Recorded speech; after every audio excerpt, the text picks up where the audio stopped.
Under the golden sun of rural Portugal in 1917, three humble shepherd children, Lúcia, Francisco, and Jacinta, roamed the rolling hills of Fatima, their laughter echoing through the olive groves. Their days were simple, filled with the care of sheep and childish games, unaware that their lives were about to change forever in the shadow of a divine encounter.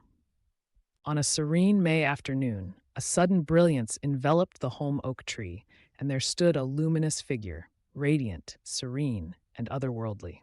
The Virgin Mary appeared to the children, her voice gentle yet commanding, promising to return each month. The children stood frozen, their hearts pounding with awe and fear, as the ordinary world around them seemed to vanish. News of the children's vision spread like wildfire through the village, but instead of wonder, they were met with scorn.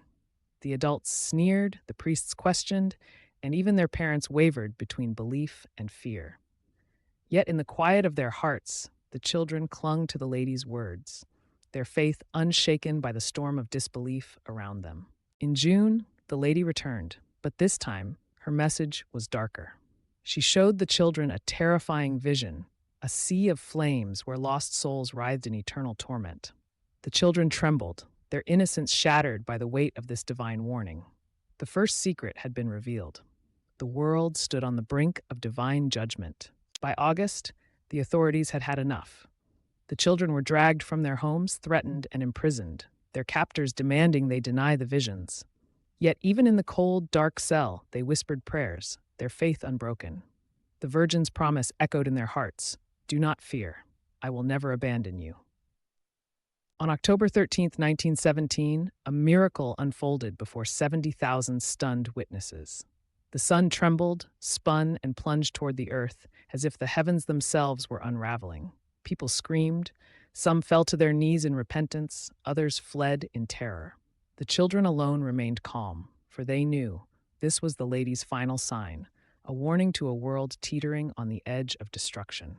Years passed, and Lúcia, now a nun, carried the weight of the Virgin's final, terrifying prophecy, the third secret.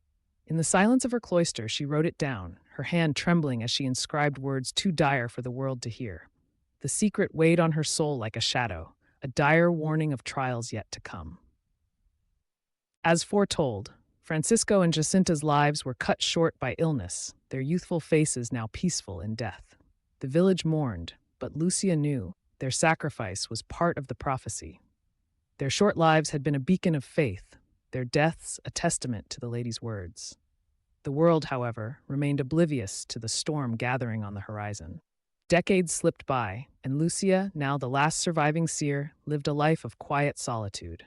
The world moved on, but she never forgot. In her prayers, she saw shadows of the future, the persecution of the faithful, the collapse of nations. The third secret burned in her mind, a ticking clock counting down to an unseen catastrophe.